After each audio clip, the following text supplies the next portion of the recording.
President Trump said he's standing by Saudi Arabia despite assessments from the intelligence community that the country's crown prince played a role in the death of journalist Jamal Khashoggi. Sources tell CBS News the CIA believes the Crown Prince Mohammed bin Salman ordered Khashoggi's killing last month. The president said the Saudi king and his son, quote, vigorously deny any knowledge of the planning or execution. Before departing the White House for his Mar-a-Lago resort Tuesday, the president spoke to reporters and denied that any personal interest contributed to his support for Saudi Arabia. I don't make deals with Saudi Arabia. I don't have money from Saudi Arabia. I have nothing to do with Saudi Arabia. I couldn't care less. And I will tell you, and as most of you know, being president has cost me a fortune, and that's okay with me. I knew that a long time ago. All I do is focus on this country and making great deals for this country. I don't focus on making great deals for myself because I don't care anymore.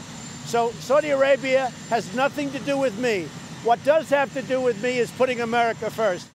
Joining me now from Washington is Lewis Nelson. He's a breaking news reporter for Politico. Thanks so much for being with us. All right, what do you make of the president's assessment of the various factors that he says contribute to his decision to stand by Saudi Arabia? Well, these are the factors that have sort of maybe not propped up, but have been sort of the cornerstones of the U.S. relationship with Saudi Arabia for a long time.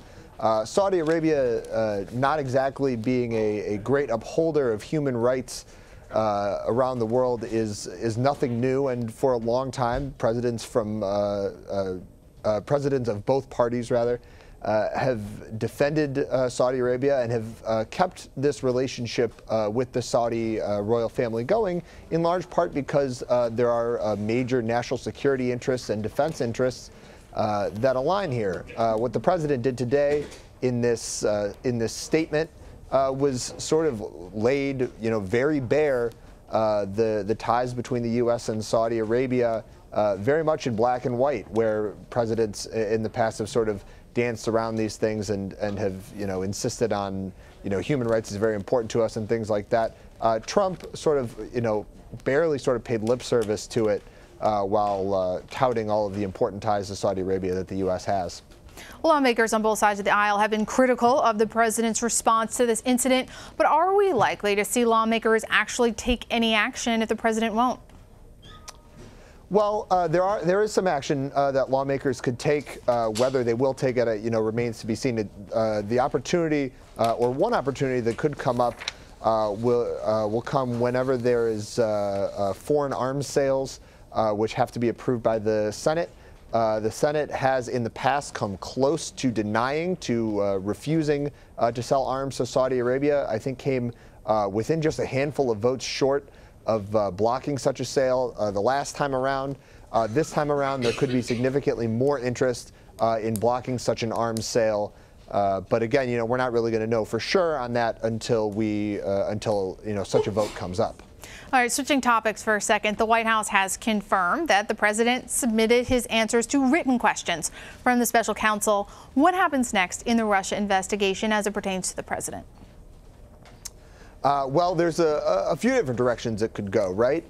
We could start to see indictments from Robert Mueller, whose office has been remarkably tight-lipped, maybe not remarkably, but has been very consistently tight-lipped, let's say, throughout this process, has more or less issued no comments throughout, except when announcing indictments and things like that.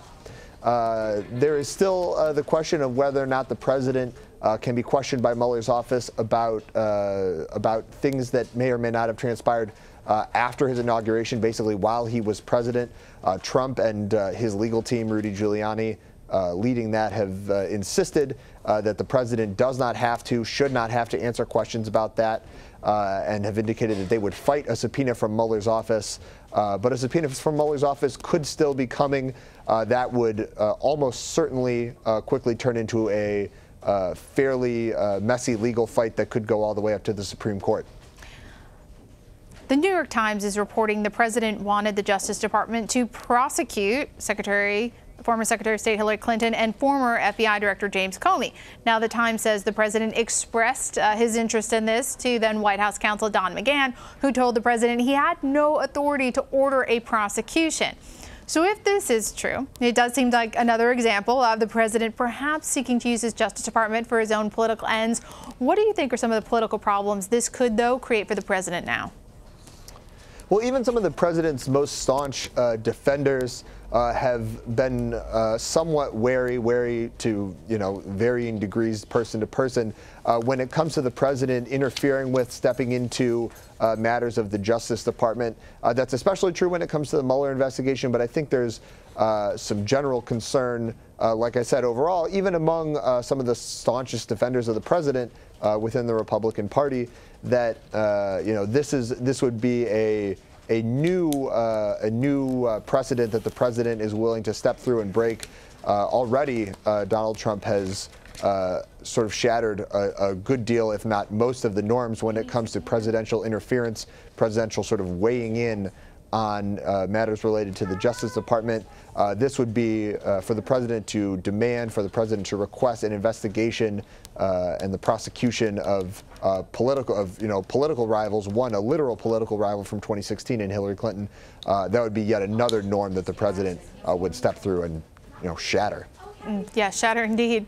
A federal judge barred the Trump administration from refusing asylum to immigrants who cross the southern border illegally, who don't go to specific points of entry. The judge said, look, you can't do that. That's up to Congress. And of course, the president made the so-called migrant caravan a signature issue on the campaign trail. So what do you think is the next step with the administration? Will they try to maybe tailor this asylum policy? What do you think they'll do next? Frankly, I'm not sure that there are a ton more legal options in terms of what the president can do. Already, this order that the president put out, that the White House put out, stipulating that immigrants trying to seek asylum, trying to claim asylum, could not do so if they entered the country illegally. That is completely contrary to the way that federal immigration law is written. And so there are a lot of experts out there who didn't necessarily see a path for that order to go forward in the courts. You've seen that, I think, so far with Trump sort of broadly. A lot of the different avenues he's tried to pursue in terms of restricting immigration, restricting migrants and things like that have quite often run into legal trouble. And I think this is another instance of that. And it's not immediately clear right now what the next step is, although there is there are plenty of lawyers in the Trump administration who I'm sure are already working on a path forward if they don't have one already. No doubt. All right, finally, Ohio Congresswoman Marcia Fudge, who said she was possibly considering challenging Nancy Pelosi for Speaker of the House, announced Tuesday she will support Pelosi. What are some of the factors that contributed to her decision? Is this a case of if you can't beat them, join them? Yeah, I mean, Nancy Pelosi, despite being a fairly controversial figure, I think probably for almost her entire tenure in Democratic leadership, is also an incredibly powerful figure within the Democratic Party. You don't stay the Democratic leader for years and years like she's been. I think more than a decade now. I think pretty easily, actually. Without amassing a lot of influence, a lot of power.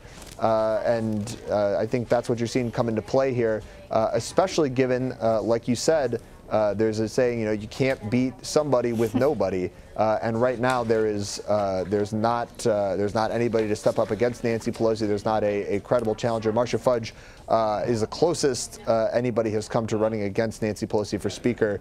But like I said, Nancy Pelosi continues to hold a lot of sway within the Democratic caucus, and I think that's what you saw Marcia Fudge run into.